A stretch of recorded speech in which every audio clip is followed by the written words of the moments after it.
Bayangkan seorang pemuda yang tampan, terpandang, wangi parfumnya dikenal di seluruh Makkah, pakaiannya paling mahal, hidupnya paling nyaman.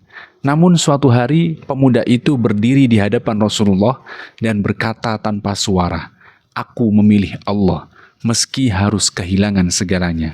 Namanya Mus'ab ibnu Umair radhiyallahu anhu. Mus'ab ibnu Umair berasal dari keluarga paling kaya di Mekah. Ibunya dikenal sangat berpengaruh dan memanjakan Mus'ab. Tak ada pemuda Quraisy yang berpakaian seindah Mus'ab. Para sejarawan Islam menulis tidak ada pemuda Mekah yang lebih halus pakaiannya dan lebih dimanjakan orang tuanya daripada Mus'ab bin Umair. Suatu hari, Mus'ab mendengar tentang Rasulullah Shallallahu Alaihi Wasallam yang berdakwah secara sembunyi di Darul Arqam. Ia datang, mendengar, dan hatinya pun runtuh. Tanpa ragu, Mus'ab masuk Islam. Namun keimanannya tidak lama tersembunyi. Ibunya pun mengetahui perihal keimanannya.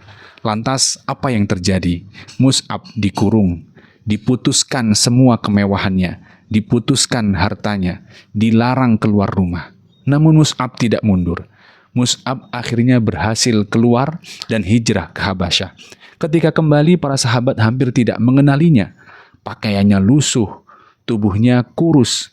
Rasulullah menatap Mus'ab dan beliau bersabda, "Laqad ra'aitu Mus'ab ibn Umair wa ma bi Makkah fata an'ama 'inda abawayhi minhu, thumma tarakahu dzalika kullahu fi hubbillahi wa rasulih."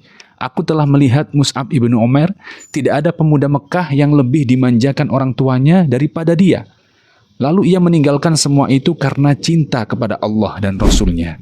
Rasulullah Shallallahu Alaihi Wasallam memilih Mus'ab sebagai duta Islam pertama untuk dikirim ke Madinah sebelum hijrah, tanpa harta, tanpa pelindung keluarga, namun dengan Al-Quran dan akhlak.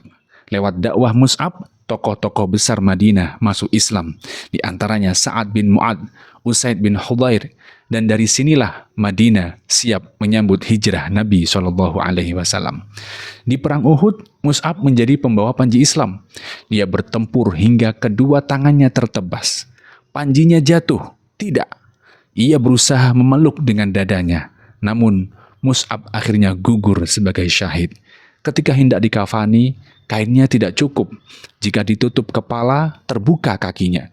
Jika ditutup kaki, terbuka kepalanya. Lantas Rasulullah Shallallahu Alaihi Wasallam bersabda dengan suara berat, "Ghattu ra'sahu waj'alu ala rijlihi minal idkhir." Tutuplah kepalanya dan letakkan rumput idkhir di kakinya. Lalu Nabi Shallallahu Alaihi Wasallam membaca ayat Al-Quran, "Minal mu'minina rijalun sadaqu ma ahadullah alaih." Di antara orang-orang beriman, ada yang menepati janji mereka kepada Allah. Pelajaran dari Mus'ab ibnu Umair, dunia bisa ditinggalkan namun iman tidak. Kemuliaan bukan di pakaian tapi pengorbanan. Pemuda bisa mengubah sejarah jika memilih akhirat. Mus'ab bin Umair mengajarkan kita satu hal besar, akhirat tidak pernah merugikan siapapun yang memilihnya.